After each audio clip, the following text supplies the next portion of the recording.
यो भए नै सुरु गाइज। आज म एउटा सानो पसलमा यो फुटपाथ पसलमा आएर एउटा भिडियो बनाइरहेको छु। उहाँले कसरी खानुहुन्छ, कसरी गर्नुहुन्छ, कसरी व्यवहार चलाउनु भएको छ, उहाँले कसरी बालबच्चा पालिरहनु भएको छ, म उहाँलाई क्वेसन सोधिरहेको छु। हेर्नुहोस् त एउटा सानो यो खाट पसल गरेर कसरी दिनचर्या गुजरिरहेको होला। उहाँहरू पनि एउटा फलफुल बेच्ने नानी हुनुहुन्छ। हेर्नुहोस् त। नमस्कार, हजुरको नाम के पर्यो हजुर? हजुरको नाम के पर्यो हजुर? भन्नु न। मेरो नाम देवीसरा अधिकारी।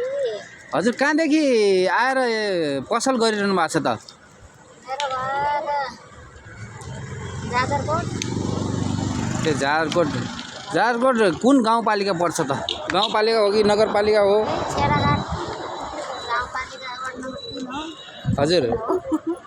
अनि अहिले कता बसिरहनु भएको छ त? यहीँ बस्छु वीरेन्द्रनगरमा आएर। वीरेन्द्रनगरमा बसिरहनु भएको छ।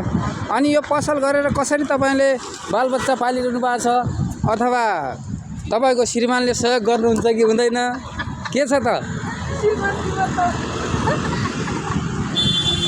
सहयोग गर्नुहुन्छ, आउनुहुन्छ। ए गर्नु भएको छ।